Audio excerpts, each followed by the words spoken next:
रोजाना दुनिया भर में अनगिनत खतरनाक और डिस्टर्बिंग केसेस आपके आंखों के सामने आते रहते होंगे और आपको सुनने को मिलते रहता होगा। 16 साल का शौर्य अब कभी वापस नहीं आएगा। आरोपी टीचर्स के खिलाफ एक्शन की मांग कर रहे हैं। टीचर्स को तो इनका टीचिंग लाइसेंस कैंसिल करना चाहिए। और आपने कई केस के बारे में तो मेरे चैनल पे सुना होगा और कुछ केसेस ऐसे होते हैं जो इंसान के दिलो दिमाग में बस के रह जाते हैं। उसी तरह के केस के बारे में आज हम बात करने वाले हैं, जिसमें जो एक कहानी है वो है एक स्कूल के बच्चे की। एक 10th क्लास का बच्चा जो इतना ज्यादा प्रेशराइज था कि उसने सुसाइड कर लिया। अब वो सुसाइड क्यों करा, कैसे करा और पूरा मामला क्या है, इस बारे में हम आने वाली वीडियो में बात करने वाले हैं। तो चलिए फिर वीडियो को शुरू करते हैं। 18 नवंबर 2025 को शौर्य पाटिल सुबह 7:15 पे स्कूल के लिए निकलता है, लेकिन वो स्कूल नहीं पहुंचा। वो राजेंद्र पैलेस मेट्रो स्टेशन की तरफ चल पड़ा और प्लेटफॉर्म नंबर 2 पर जाकर खड़ा हो गया।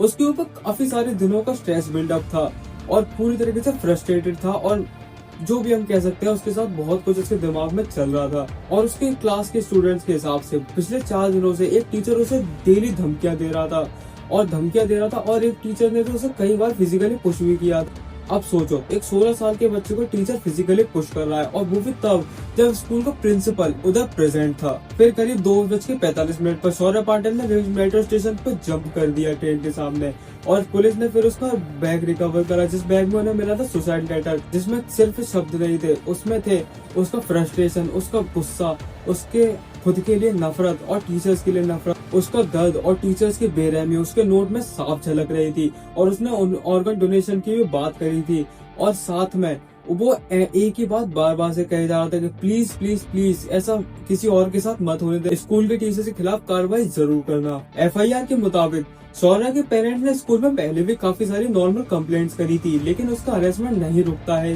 बिल्कुल भी।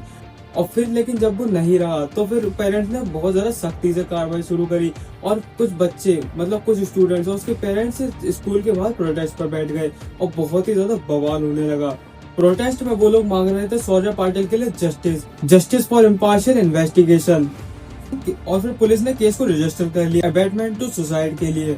Naming the teachers and principal for investigation अभी चल रही है। हर एलिगेशन को वेरीफाई किया जा रहा है और हर चीज को बारीकी से देखा जा रहा है। अब इस केस में टीचर्स के स्टेटमेंट पे स्टेटमेंट आ रहे हैं और देश की जनता सवाल उठा रही है कि इतना क्या, ऐसा क्या और इतना क्यों हरेस करा गया उस बच्चे को, इतना क्यों ह्यूमिलेट करा गया उस बच्चे को कि उसने सुसाइड तक कर लिया। ऐसा क्या उसका पारा बढ़ा दिया था इन लोगों ने। और मैं भी आपको बताता हूँ 10th क्लास के 16 साल के बच्चे ने अपने लेटर में इतना बड़ा क्या लिखा था। शौर्य पाटिल ने अपने नोट में ये तक लिखा था कि आई एम सॉरी पापा, मैं आपके लिए कुछ नहीं कर पाया। आई एम सॉरी भाई, मैं आपके साथ बहुत ज्यादा रूड था। आई एम सॉरी मम्मी, मैंने आपको बहुत बार दिल दुखाया और मैं एक और बार आपका दिल तोड़ने जा रहा हूँ। लेकिन उसने अपने नोट के एंड में एक बात लिखी थी, उसकी आखिरी विश कह सकते हैं मुझे। उसमें लिखा था कि हो सके तो स्कूल के टीचर के खिलाफ एक्शन लेना ताकि किसी और स्टूडेंट को मेरी तरह सुसाइड नोट ना लिखना। ये केस सिर्फ एक ट्रेजिक इंसिडेंट नहीं है, ये ब्रूटल वार्निंग है कि स्कूल अब सेफ नहीं रहे हैं। स्कूल एक ऐसी जगह है जो बिल्कुल सेफ होनी चाहिए, जहाँ पे बच्चा सेफ फील करना चाहिए, क्योंकि घर के बाद स्कूल ही ऐसी जगह रहती है जहाँ पे बच्चा अपना आधा सा दिन बिताता है। वहाँ पे बच्चों को सेफ फील होना चाहिए। और जहाँ स्कूल के टीचर्स ही ऐसे होते हैं, जहाँ स्कूल के टीचर्स ही बच्चों के लिए जिंदगी नरक बना देते, तो वो स्कूल किस चीज का रह गया? फिर तो वो एक जेल हो गई एक तरह से। और एक और सबसे खतरनाक और हॉरिफाइंग बात, क्या पता इस समय कितने लाखों स्टूडेंट इस समय स्ट्रगल कर रहे होंगे ऐसे ही किसी प्रेशर की वजह से, और कितने सुसाइड नोट लिख रहे होंगे और कल की डेट में पता नहीं कितने लोग सुसाइड कर भी लेंगे जिसकी हमें पता नहीं लगेगी। तो मित्रों, चलो अवेयरनेस फैलाते हैं, एक ऐसी आवाज उठाते हैं जो हमेशा से उठनी चाहिए लेकिन किसी ने नहीं उठाई, लेकिन अब हम उठाएंगे आवाज।